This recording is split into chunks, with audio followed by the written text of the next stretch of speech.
A paz do Senhor Jesus, estamos iniciando mais um Instantes Finais e eu quero agradecer ao nosso bom Deus pelo privilégio de estarmos juntos mais uma vez para estudar as profecias bíblicas e os eventos escatológicos, e agradeço também a você por sua audiência, a você que assiste diariamente ao nosso programa, a você que tem divulgado os Instantes Finais nas suas redes sociais, a você que tem divulgado para os seus amigos. Que Deus te abençoe e que as bênçãos de Deus continuem sendo derramadas sobre você e sua família. Eu espero que os Instantes Finais e toda a programação da Rede Brasil esteja sendo uma bênção para a sua vida.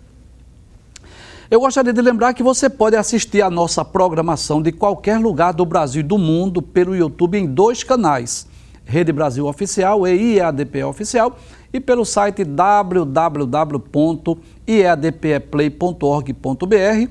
E se você deseja entrar em contato conosco, enviar a sua mensagem, a sua pergunta, o número do WhatsApp está aparecendo aí na sua tela. O prefixo é 81 e o número é o 99491-2293.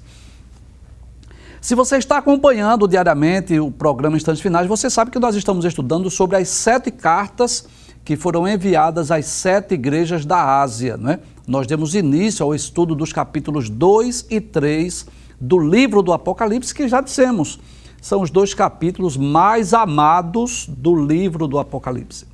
No programa anterior, nós estudamos o estudo da primeira carta que foi enviada à igreja de Éfeso. E como fazemos diariamente, nós vamos recapitular para reforçar o aprendizado. Vamos relembrar aquilo que nós vimos da aula anterior. Muito bem, primeiro nós dissemos que o nome Éfeso significa desejável. Por quê? Porque todo mundo desejava morar, habitar em Éfeso.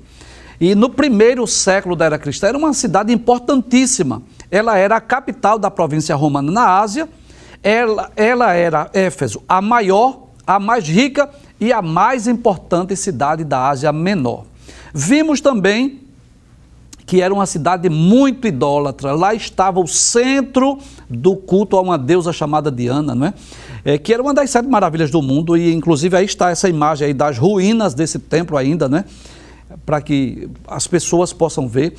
Vimos também que era uma cidade muito mística, cheia de superstição, e também um dos centros do culto ao imperador, porque os imperadores romanos se sentiam como deuses, né? E queriam ser adorados.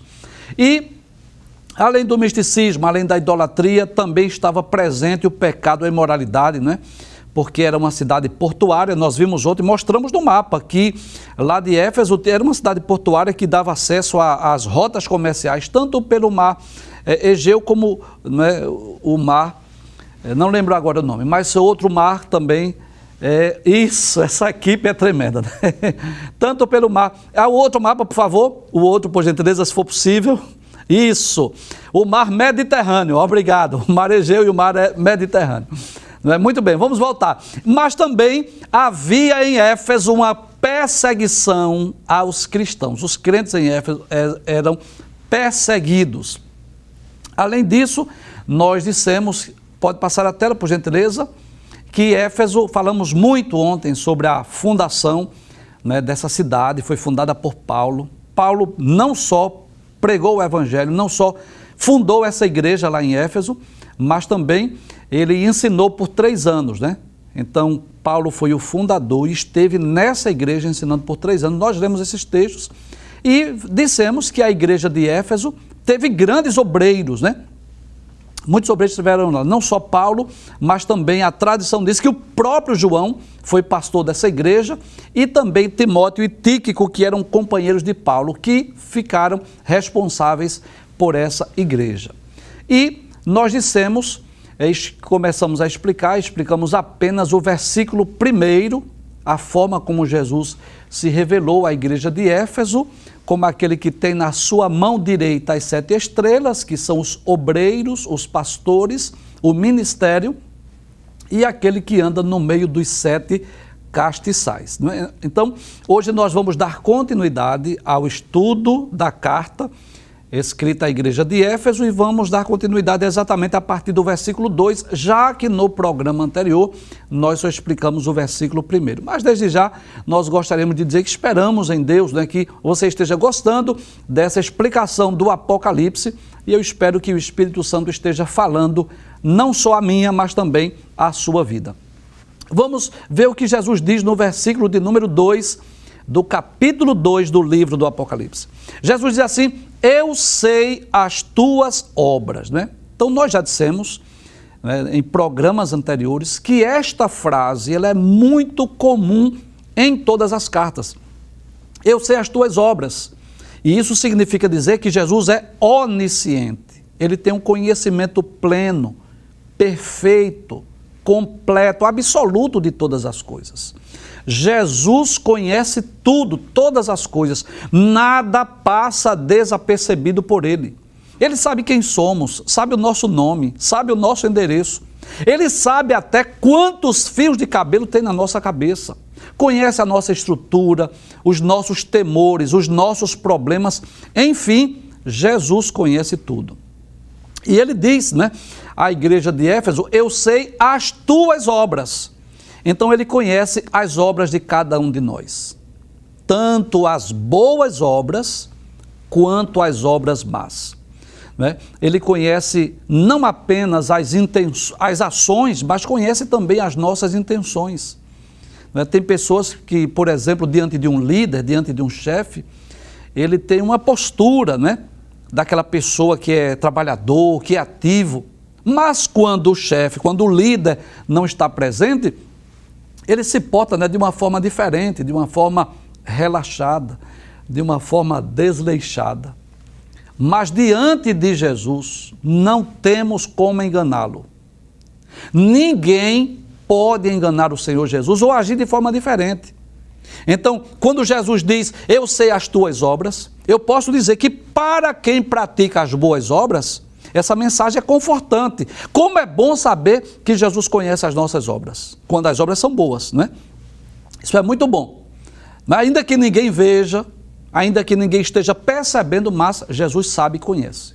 Agora, para quem pratica obras más, esta mensagem é uma mensagem de alerta. Ele conhece as obras de cada um de nós, né? Então ele conhece as obras que todos nós praticamos.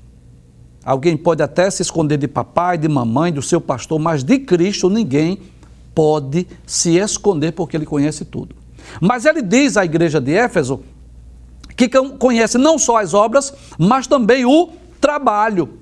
O que significa dizer que ele conhece o nosso serviço. E como essa carta foi endereçada, né, a uma igreja, nos leva a entender que Jesus estava falando do trabalho no sentido espiritual.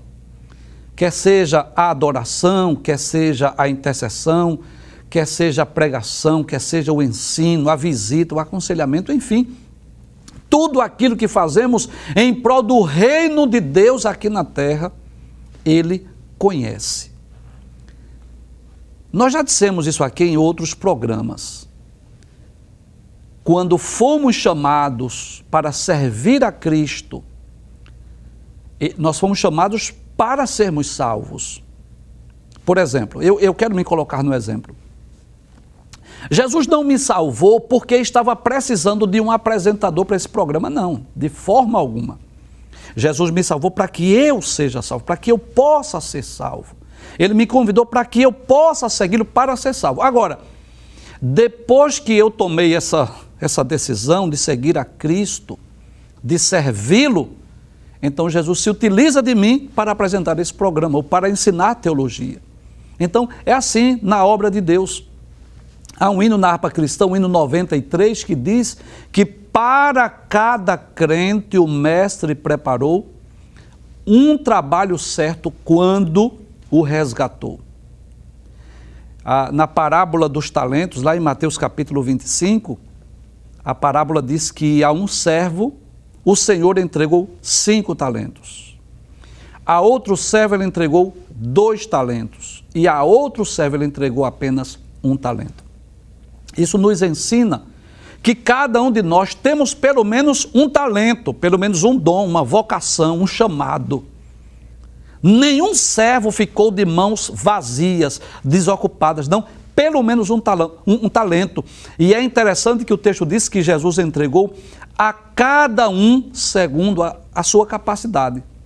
Então, eu posso dizer, não é, Jesus endereçando aquela carta à igreja de Éfeso, quando disse que conhece as obras, que conhece o trabalho, ele estava falando principalmente desse trabalho no sentido espiritual. E nós precisamos duas coisas importantes na vida do servo de Deus. Primeiro, descobrir quais são os talentos que Jesus nos entregou.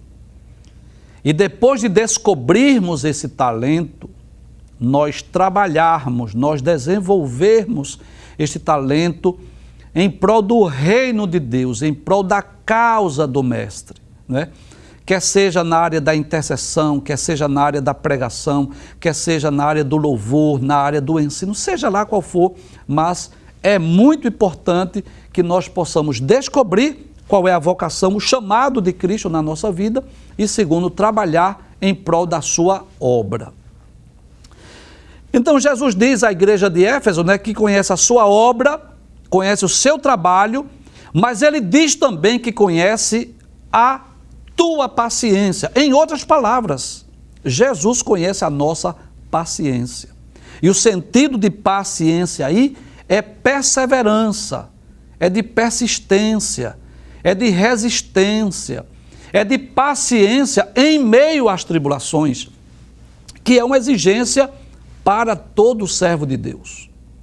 Não adianta apenas tomar a decisão de seguir a Cristo, mas é preciso perseverar, é preciso continuar, é preciso persistir, mesmo em meio às aflições, mesmo em meio às tribulações. Então, o que Jesus espera de cada um de nós é que nós possamos, como a igreja de Éfeso, né, ser paciente em meio às lutas, em meio às tribulações, em meio às adversidades, mas sermos pacientes, continuar servindo a Cristo. Mas não só isso, ele diz ainda, não é? Abre a tela, por favor. Conheço as tuas obras, o teu trabalho e a tua paciência. E o que mais? Ele diz, e que não podes sofrer os maus. Na nova versão Almeida, atualizada, o texto diz, não podes suportar os maus. Ou seja, os crentes de Éfeso, a igreja de Éfeso não tolerava o pecado dentro da igreja. Diferente da igreja de Pérgamo, que nós vamos ver nas próximas aulas, que tolerava a doutrina de Balaão e a doutrina dos nicolaítas. Diferente da igreja de Tiatira, que nós vamos estudar em breve, que tolerava uma mulher que se dizia profetisa, que era denominada de Jezabel, e levava muitos crentes a práticas pecaminosas. A igreja de Éfeso não tolerava pecado e nem tolerava as heresias. Essa, sem dúvida, era uma das principais virtudes da igreja de Éfeso, né? Então Jesus disse que conhece a paciência e que não pode sofrer os maus porque não suportava o pecado. E Jesus explica por quê. Abre o texto, veja o que diz o texto. Diz assim, e puseste à prova os que se dizem ser apóstolos e o não são, e tu os achaste mentirosos. E quem eram esses falsos apóstolos? Eram falsos mestres, né? Que chegavam muitas vezes se intitulando de apóstolos para se sobressair diante dos anciãos. Então, quando nós lemos a Bíblia, nós vamos perceber que os apóstolos advertiram a igreja sobre o perigo dos falsos apóstolos, dos falsos mestres, dos falsos obreiros, que às vezes, não é, tem aparência até de cordeiros, mas que são lobos devoradores. Abra sua Bíblia e leia comigo na segunda carta de Paulo aos Coríntios, no capítulo de número 11, versículo de número 13. Veja o que Paulo diz, falando acerca dos falsos apóstolos, né? Que eu posso dizer aqui, os falsos mestres. Paulo diz assim: porque tais falsos apóstolos são obreiros fraudulentos, transfigurando-se em apóstolos de Cristo. E é interessante nós observarmos, né, que o apóstolo Paulo havia advertido os anciãos de Éfeso sobre esses falsos apóstolos. Isso está lá no livro dos Atos. Atos capítulo de número 20, versículo de número 29, diz assim: porque eu sei isso. O que é que Paulo estava dizendo? Ele diz assim: que depois da minha partida entrarão no meio de vós lobos cruéis, que não perdoarão o rebanho. Então nós precisamos entender que é preciso tomarmos muito cuidado com aqueles que se intitulam, se dizem apóstolos, como havia lá no primeiro século, né? Falsos obreiros, falsos mestres, falsos apóstolos, que às vezes se infiltravam na igreja, ou se diziam apóstolo de Jesus Cristo, mas observe que Jesus elogia a igreja de Éfeso, porque eles detectaram, eles entenderam que eles não eram apóstolo de Cristo. Veja o que o texto diz, abra aí por gentileza. Puseste à prova os que dizem ser apóstolos e o não são, e tu os achastes mentirosos, né? Então, no original grego significa assim, reprovaste-o. O que significa dizer que a igreja de Éfeso tinha o discernimento espiritual. Ela tornou-se intolerante com a heresia e com o pecado. Essa, sem dúvida, era uma das principais virtudes da igreja lá de Éfeso. Volta ao texto novamente, só para nós recapitularmos. Então, Jesus começa a elogiar a igreja de Éfeso. Então, nós vimos no versículo 1 que Jesus se identifica, né, se apresenta como aquele que anda no meio dos 7 castiçais e que tem na sua mão direita, na sua destra, as 7 estrelas. No versículo 2, Jesus começa a elogiar, dizendo: olha, eu conheço a tua obra, conheço o teu trabalho, conheço a tua paciência, que você não suporta o pecado, a heresia, que você colocou à prova aqueles que se dizem apóstolos, não são, você achou mentiroso, você reprovou. Vamos ver o que diz o versículo 3, o que é que Jesus continua dizendo? Ele diz assim: e sofreste e tens paciência, e trabalhaste pelo meu nome e não te cansaste. Então Jesus menciona aí mais 4 virtudes daquela igreja, né? Só no versículo 3 nós encontramos aí 4 virtudes. Primeira, ele diz: sofreste. E aqui está subentendida o sofrimento por amor a Cristo. Em um período onde ser cristão era uma falta contra o Estado, os efésios sofriam por Cristo. É bom lembrar isso, não se tratava aqui de um sofrimento humano comum. Não era simplesmente por conta de um desemprego, por conta de uma enfermidade ou a perda de um ente querido, e sim um sofrimento por amor a Cristo, um sofrimento por amor à obra de Deus. E nós já dissemos aqui, e quero repetir essa informação, que todos aqueles que querem servir e seguir a Cristo devem estar prontos para enfrentar também o sofrimento. É claro que quando nós tomamos a decisão de seguir a Cristo, nós recebemos muitas bênçãos.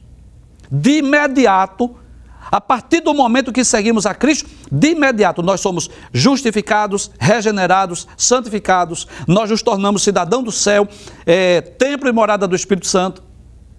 Muitas pessoas, ao seguir a Cristo, no momento da conversão, são batizados com o Espírito Santo, não é? Então, tem muitas bênçãos. A vida cristã é uma vida repleta de bênçãos, de vitória. Você sabe disso.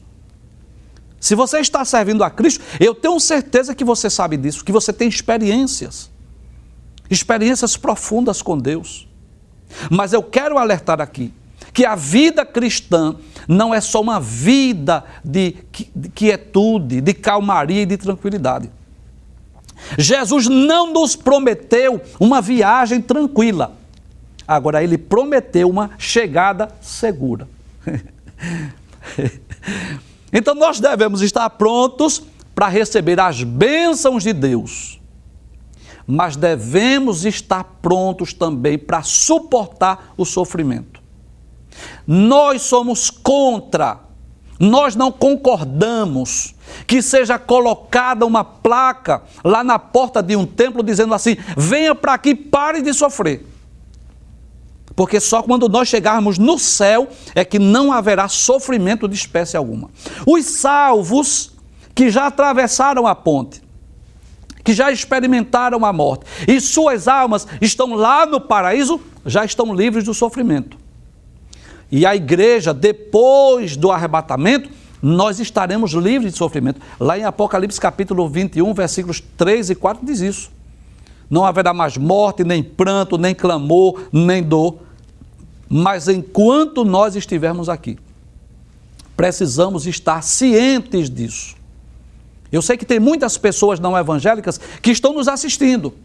E eu quero dizer, você também precisa ser crente, você também precisa ser salvo, você também precisa tomar a decisão de seguir a Cristo se você quiser chegar no céu. Se você quiser ser salvo, você tem que fazer a sua escolha, a sua decisão.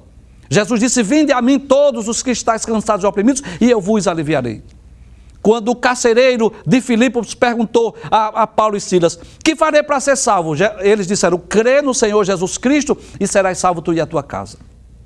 Agora lembre-se disso, que a vida cristã é uma vida onde nós vamos receber muitas bênçãos de Deus, mas precisamos também estar cientes que vamos experimentar sofrimentos.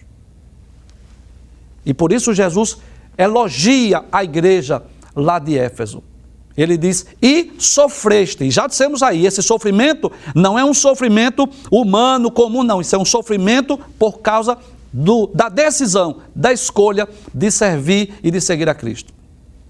Segunda virtude, segunda característica desse texto aí, segunda qualidade da igreja, Jesus diz: e tens paciência. É o mesmo que diz assim: e tens longanimidade, que essa é uma das virtudes do fruto do Espírito. Você sabe, mas eu vou recapitular aqui, que os dons do Espírito são 9, mas o fruto do Espírito é um só, com 9 virtudes. Deixa eu explicar aqui, por favor. Então, quando nós vamos estudar sobre os dons espirituais, é a palavra da ciência, a palavra da sabedoria, discernimento e espírito, fé, operação de maravilhas, de dons de curar, variedade de línguas, interpretação de línguas e profecias. 9 dons distintos. Mas quando Paulo se refere ao fruto do Espírito, em Gálatas capítulo 5, versículo 22, ele usa no singular. Ele diz: mas o fruto do Espírito é... Aí ele fala sobre 9 virtudes. Amor, né, caridade, gozo, que é alegria, paz, benignidade, bondade, fé... vamos lá de novo. Caridade, gozo, paz, longanimidade, benignidade, bondade, fé, mansidão e temperança. Então essa paciência é o mesmo que ânimo longo, né? É o mesmo que longanimidade. É uma das virtudes do fruto do Espírito. E Jesus elogiou essa virtude. Não só a igreja de Éfeso, não só sofreu por amor ao Evangelho, por amor à causa do Mestre, mas também ela era paciente. Jesus diz: a tua paciência. Em terceiro lugar, a terceira virtude, nesse texto, ele diz: e trabalhaste pelo meu nome, que esse é um dos maiores privilégios do cristão. É simplesmente gratificante trabalhar para Jesus, trabalhar para o Senhor da Seara, né? É algo inexplicável. Nós já dissemos aqui em outros programas, mas eu quero repetir, que Deus não precisa de nada e de ninguém para existir. Ele é autoexistente. E isso, ele deixou muito claro isso lá nos primeiros capítulos da Bíblia. Gênesis, capítulo 1 e capítulo 2. Nos primeiros versículos da Bíblia, ele já deixou isso bem claro. Que para criar todas as coisas, para criar o universo, para criar o sol, a lua, as estrelas, para criar o homem, todas as coisas, Deus não precisou da ajuda de ninguém. Deus não precisa da ajuda de ninguém, porque ele é autoexistente, subsiste por si mesmo. Mas veja que coisa interessante. Depois que Deus criou o homem, nunca mais Deus trabalhou só. Criou Adão, colocou Adão no jardim do Éden, para arar a terra, cuidar do jardim, não é? Então chamou Noé para construir a arca, chamou Abraão para ser o pai dos hebreus, né? Pai de uma multidão de nações, chamou Moisés para libertar os filhos de Israel do Egito, chamou Bezalel e Aholiabe para serem os artífices lá do tabernáculo, chamou juízes, reis, profetas, sacerdotes. No Novo Testamento chamou apóstolos, né? Pastores, doutores. Que coisa gloriosa! Então, Deus conta com cada um de nós. Paulo diz na primeira carta aos Coríntios, capítulo 3, versículo 9, que nós somos cooperadores de Deus. Então, quando nós estamos trabalhando em prol do reino de Deus, em prol da causa do Mestre, em prol do Evangelho, nós devemos nos sentir privilegiados. Então, Cristo nos chamou para sermos salvos e já que nós somos salvos, Ele se utiliza de cada um de nós. Deixa eu fazer aqui uma ilustração. Nesse ponto aí trabalha. E eu gostaria de deixar bem claro, né? Nós dissemos nas últimas aulas, né, quando nós falamos sobre as interpretações dessas cartas, nós dissemos que há uma interpretação real, né? Porque são 7 igrejas reais, inclusive nós mostramos no mapa. Nós dissemos que há uma interpretação histórica ou profética, porque essas 7 cartas apontam para os 7 períodos da história da igreja, mas nós dissemos que também existe uma interpretação espiritual, que é uma aplicação, o que nós podemos extrair para a nossa vida. E é isso que nós estamos tentando fazer aqui. Nós estudamos sobre a cidade de Éfeso, nós estudamos sobre a igreja de Éfeso, sobre os fundadores, sobre os obreiros que estiveram lá em Éfeso, mas nós estamos também extraindo lições para as nossas vidas. Essas virtudes que foram elogiadas, né, pelo próprio Senhor Jesus, lá na igreja de Éfeso, são virtudes que Cristo também deseja encontrar em cada um de nós. E é por isso que nós estamos, né, explicando. Então ele diz, e sofrestes e tens paciência e trabalhaste pelo meu nome, né? Então nós estamos explicando. Então permita-me fazer uma ilustração aqui. É como se, o que eu vou contar não é uma história real, isso é uma ilustração que eu vou fazer. É como se um grande empresário, né, um grande milionário estivesse no seu veículo, no seu automóvel, e passasse e visse uma criança chorando numa praça pública. E ele se comoveu em ver aquela criança chorando, é como se ele parasse o seu veículo e ele fosse lá falar com aquela criança e procurar saber o motivo que aquela criança estava chorando. E aquela criança começasse a se lamentar, que não tem pai, que não tem mãe, que não tem casa, que mora na rua, que está com fome, enfim, começasse a se lamentar. E aquele grande empresário, aquele homem muito rico, ele tomasse a iniciativa de adotar aquela criança. Procurasse as autoridades competentes, as autoridades constituídas, e adotasse aquela criança, e de repente aquela criança que não tinha pai, não tinha mãe, não tinha casa, não tinha nada, de repente aquela criança está, né, numa casa com uma família, desfrutando de conforto, e é como se aquele grande empresário investisse na educação daquela criança, colocasse na escola, colocasse ele para estudar, e de repente, quando aquela criança cresceu, se tornou um administrador. E aquele grande empresário colocaste o seu filho, que foi adotado, para trabalhar na sua empresa. Foi mais ou menos isso que ocorreu com cada um de nós. Nós estávamos destituídos de Deus, separados da sua glória, caminhando para o inferno. E é como se aquele grande veículo fosse a graça de Deus. Aquele grande empresário fosse o próprio Deus, o próprio Cristo, que nos adotou.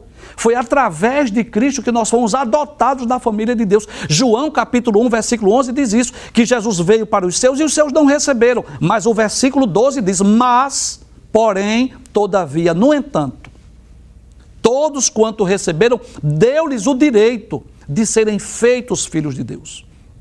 Então, voltando à ilustração, quando aquele empresário parou o seu carro e foi adotar aquela criança, não é que ele estava precisando de um administrador para a sua empresa de forma alguma, porque ele tinha muitas opções.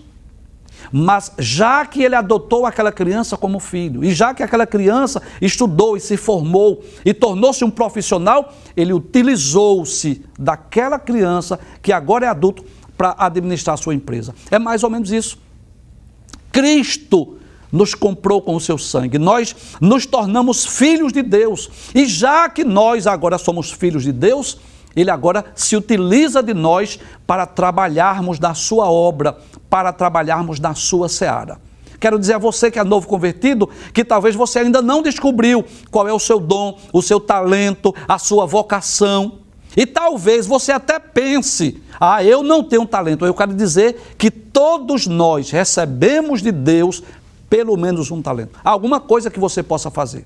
Então, talvez você seja um ancião, talvez você já não tenha mais vigor físico para sair evangelizando, talvez você não tenha condições de fazer a obra de Deus por conta das limitações físicas, mas aí onde você está, você pode ser um intercessor, você pode estar orando, você pode estar intercedendo, enfim, sempre há um trabalho para nós fazermos. E Jesus, quando elogia essa virtude da igreja de Éfeso, né, que conhece o seu trabalho, diz assim, e trabalhaste pelo meu nome, né? Então Jesus estava deixando uma mensagem para nós, que Ele espera que cada um de nós possamos trabalhar em prol da sua obra, em prol da sua seara. Deus espera de cada um de nós. Vamos voltar para o texto, olha o texto, ele diz assim, sofreste, primeira virtude, tens paciência, não é? Ou perseverança, né? Ou longanimidade, segunda virtude. Terceira virtude, trabalhaste pelo meu nome. Quarta virtude, não te cansaste. Então, observe que eles foram perseverantes, não é? Eles não se cansaram. Então, cada crente tem uma função, tem uma atribuição na obra de Deus, né? Já falamos sobre isso. Uns cantam, outros pregam, outros ensinam, outros visitam, outros intercedem. E os obreiros lá de Éfeso nos deixaram um grande ensinamento. Você lembra que eu disse aqui que todas as vezes que a Bíblia, não é só as 7 cartas do Apocalipse, não, é de Gênesis 1:1 até Apocalipse 22 e 21. Do primeiro ao último versículo da Bíblia, todas as vezes que há uma virtude, que a Bíblia enaltece, exalta, não é a virtude de alguém, a mensagem para nós é, siga o exemplo. Quando a Bíblia fala, por exemplo, dos heróis da fé, siga o exemplo de fé. Quando fala dos heróis da perseverança, siga o exemplo, sejam perseverantes. E todas as vezes que a Bíblia repreende, exorta, mostra a falha de alguém, está dizendo assim, não siga o exemplo, não pratique o que ele praticou, não faça o que ele fez. Então, quando Jesus diz à igreja de Éfeso, e trabalhaste pelo meu nome, e não te cansaste, em outras palavras, Jesus está dizendo para cada um de nós, trabalhe sem se cansar. Trabalhe sem esmorecer. E aqui, irmãos, eu não estou me referindo a forças físicas. O texto não está falando de força física, porque força física é natural. Viu um cansaço, é claro, nós somos seres humanos. Quantos homens e mulheres de Deus que trabalharam muito quando eram mais jovens, mas chegou a idade, não é? Já não tem tanto vigor físico e estão exaustos. No sentido físico, isso é normal. São as limitações do corpo. Leia Eclesiastes capítulo 13, capítulo 12, que você vai perceber isso. Eclesiastes capítulo 12. E se puder, leia na Bíblia Viva. Você vai entender melhor esse texto. Que é normal quando vem a idade, não é? A vista, a visão, as forças físicas já não são mais as mesmas. Mas a mensagem que Jesus está dizendo para cada um de nós, não só para a igreja de Éfeso, foi para a igreja de Éfeso há 2 milênios, mas para hoje, para cada um de nós, é que nós devemos trabalhar sem se cansar, não deixar que venha um cansaço. Quantos obreiros, quantas pessoas que têm até saúde, que poderiam estar trabalhando para Jesus, mas por alguma razão parou na caminhada, por alguma razão deixou de trabalhar, não é? Quantos talentos enterrados, quantas pessoas que receberam dons, vocação, aptidão, mas estão enterrando o seu talento. E eu quero dizer aqui com muita convicção e com muita tranquilidade, haverá um dia uma prestação de contas, porque é como se Jesus estivesse entregue algo para nós, não é? É como se Deus estivesse nos entregando algum instrumento. E eu costumo dizer isso lá na sala de aula, não é? Por exemplo, o que é que tu tens em tuas mãos, Moisés? Uma vara. O que é uma vara? Um pedaço de pau, que não serve para muita coisa. Mas nas mãos de Moisés, foi essa vara que abriu o mar vermelho, que fechou o mar vermelho. O que é que tu tens em tuas mãos, Sansão? Um pedaço de osso, é uma queixada fresca de jumento. Mas nas mãos de Sansão, foi um instrumento para matar 1000 homens. O que é que tu tens nas tuas mãos, Josué? Uma espada. Pronto, segura aí que você vai guerrear aqui. Moisés, Arão e Ur vai ficar lá no cume do monte, mas você vai pelejar aqui contra os amalequitas e Deus vai dar vitória. Então, o que é que tu tens nas tuas mãos, Davi? Uma funda, 5 pedrinhas, segura aí, que Deus vai fazer com que o gigante caia e você depois vai matá-lo com a sua espada. Enfim, então sempre tem alguma coisa que nós possamos trabalhar. E o que é que Jesus estava elogiando da igreja de Éfeso? Vamos abrir o texto. Vocês sofreram, abre o texto por gentileza, e sofreste. Sofreu pela causa de Deus, pela obra do Mestre. O que mais? Vocês foram pacientes, longânimos. Terceiro, o que mais? Trabalhaste pelo meu nome. E o que mais? Não te cansaste. Então, se você reconhece que recebeu da parte de Deus, recebeu da parte de Cristo, dons, vocação, talento, e por alguma razão, não sei se porque alguém criticou, ou se porque alguém não reconheceu o seu trabalho, mas alguma coisa te deixou triste, eu quero dizer a você, peça a Deus mais uma oportunidade. Não deixe vir a tempestade, mas peça a oportunidade antes da tempestade chegar. Porque foi isso que aconteceu com o profeta Jonas. Jonas não quis ir para Nínive, não quis pregar para a capital da Síria. Tinha lá seus motivos, né? Humanamente ele tinha seus motivos. Porque era um povo inimigo de Deus, do povo de Deus.